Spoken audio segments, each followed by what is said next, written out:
What's up, everybody? Here today's video. This is going to be a new way for Best EAS 2 and the YouTuber for the new Best EAS, and Eden is officially offline.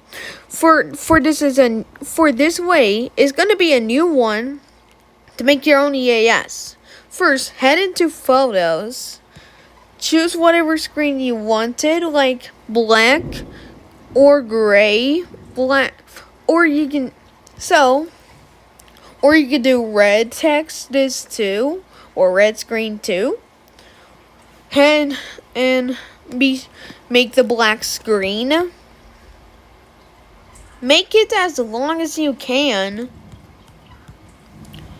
So next, what you're going to do is head to fonts.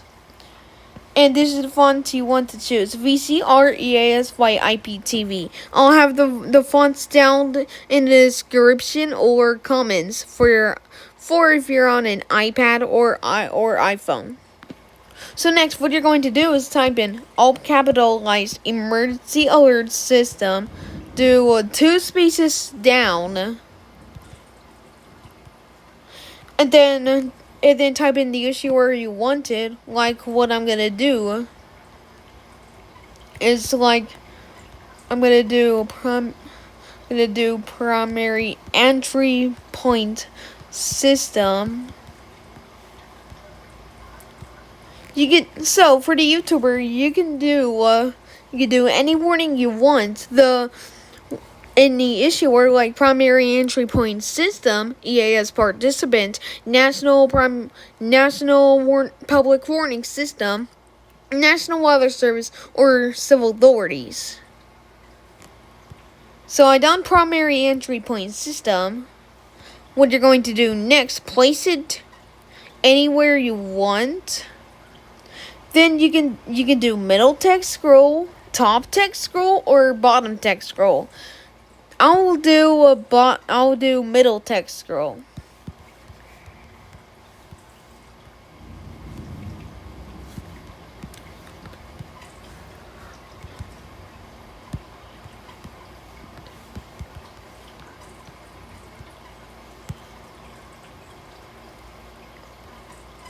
So then next, make them all the way to like this. Next, press on Act text again, and then type in the text scroll you wanted.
So for this new way, you're gonna do it with CapCut. So with the text scroll, you just gotta do with the keyframes. Press on the keyframe here, and here, and then all the way to the end of the text. Press on the keyframe. Go all the way to the end of the text of the video. And then it should look, and then there you go. So this was a new way for the new Best EAS, and it is officially offline for your YouTubers to make your new EAS Screen. So this is for anyone that wants to make a more modern EASY Plus screen. So I'll have the fonts down in the description, which is for iOS's only, which is from Fontstruct I'll be using. What you're going to do next, delete the ending, which that's what the ending was going to look like. So delete the ending, and then now export. And then there you go. That's how you can make your new EAS screen for your more modern EASY Plus screens, which I'll have the fonts down in the description. So yeah, thanks for watching this video, and I'll see you in the next video, guys. So yeah, bye.